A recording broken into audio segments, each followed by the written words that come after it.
Hello, नमस्ते दोस्तों। अमृत academy में आपका स्वागत है।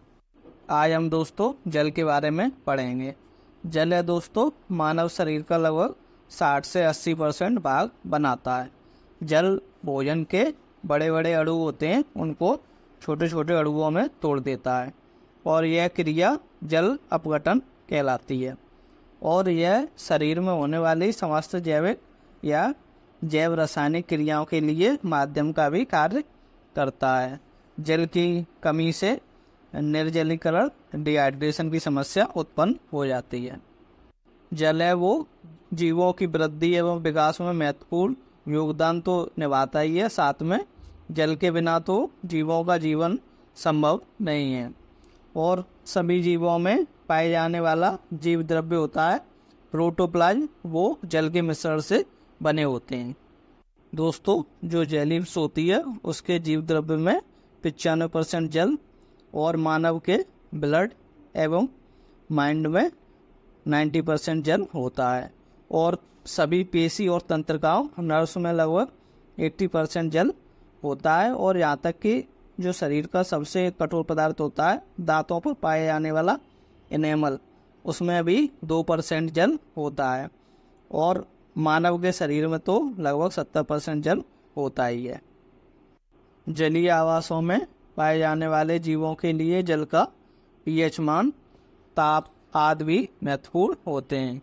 जल हाइड्रोजन और ऑक्सीजन के संयोग से बना एक यौगिक होता है और जिसमें हाइड्रोजन और ऑक्सीजन एक विशिष्ट अनुपात 2:1 में होते हैं।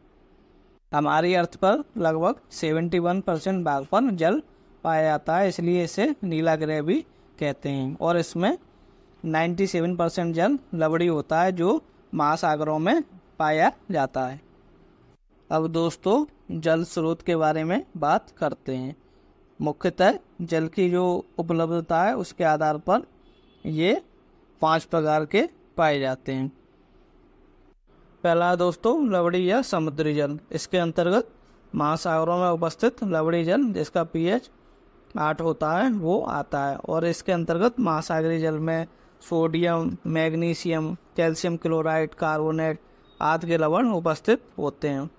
और समुद्री जल की लवणता लगभग 35 भाग प्रति हजार होती है, जो कि पृथ्वी पर लगभग 1.332 बिलियन क्यूबिक किलोमीटर आयतन युक्त सबसे बड़ा जल स्रोत है।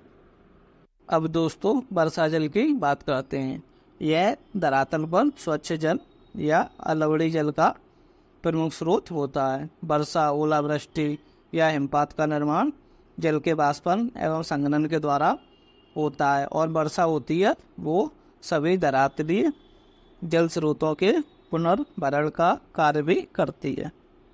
अब ग्लेशियर या हिमनद की बात करते हैं। ये लवणी जल के सबसे बड़े स्रोत होते हैं जो कुल जलराशि का लगभग 2% भाग का निर्माण करते हैं।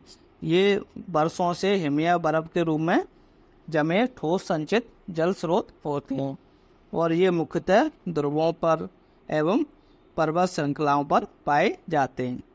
अब दोस्तों सतही जल या सरफेस वाटर की बात करते हैं। इसके अंतर्गत नदियाँ, जलाशय, झील जो धाराएं होती हैं वो आती हैं। ये मानव के दैनिक उपयोग में आने वाला जल स्रोत है और इसकी मात्रा कुल जल राशि की मात्रा की 1% से भी कम है। अब हम भूगर्भीय जल या ग्राउंड वाटर की बात करते हैं। ये जल मृदा में रिसकर भूगर्भ में एकत्रित हो जाता है और यह अलवणी जल होता है और इसका उपयोग बोरिंग, नलकूपों एवं जो कुओं का निर्माण करते हैं उसमें किया जाता है। अब हम जलबल, जलव्रत या जलभरा एक्वीफर जिसे कहते हैं उसके बारे में बात करते हैं। ये धरातल की सतह के नीचे चट्टानों का एक स्तर होता है जहाँ भूजल एकत्रित रहता है और ये मनुष्य द्वारा नलकूपों से निकालने योग्य अनुकूल दिशाओं में होता है। जलभर ऐसी चट्टानों का स्तर होता है जिसमें पानी की ज़्यादा मात्रा इकट्ठी हो सकती है और साथ ही इनमें पारगम्यता होती है जिसमें पानी का संचरण एक जगह से दूसरी जगह पर तेजी से होता है। जलभर अधिकतर ऐसी बलुआ पत्थर चट्टानों में पाए जाते हैं जिसके नीचे सेल या सिल्ट स्टोन की परत पाई जाती है। अब हम जल चक्र के बारे में पढ़ते हैं। जल चक्र होता है वो सभी चक्रों में सबसे महत्वपूर्ण होता है और ये पर्यावरण में जल का परिवहन है वो जल चक्र कहलाता है। इसे गैसीय या अवसादीय किसी भी श्रेणी में नहीं रखा जाता है। जल चक्र को हम ऐसे समझ सकते हैं जैसे सूर्य द्वारा जो ऊर्जा है उसके कारण पर्यावरण का तापमान बढ़ता है। इस कारण महासागरों, समुद्रों, नदियों, झीलों और मृदा की सतह से जल का लगातार वाष्पीकरण होता रहता है।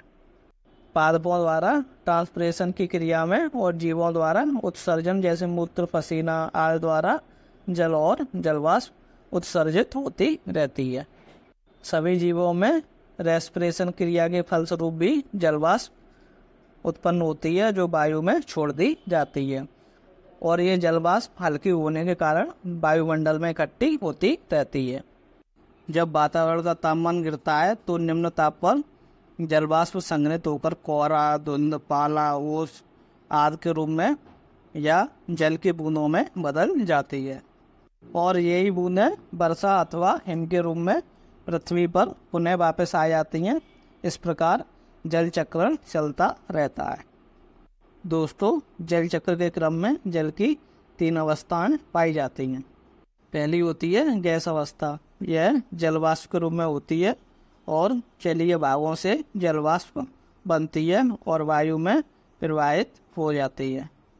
दूसरी होती है द्रव अवस्था। यह जलवाष्प वायुमंडल के गर्म होने से संघनित होती है और पृथ्वी पर वर्षा के रूप में गिरती है। और अंतिम होती है ठोस अवस्था। ये जल की बूंदें जो संघनित होने के कारण बड़ी हो जाती हैं और वो कभी कभी जब वायुमान का तापमान काफ़ी कम हो जाता है तब ये हिमवृष्टि या ओले के रूप में पृथ्वी पर आ जाती हैं। अब हम दोस्तों पेयजल, ड्रिंकिंग या पोटेबल वाटर होता है उसके बारे में बात करते हैं।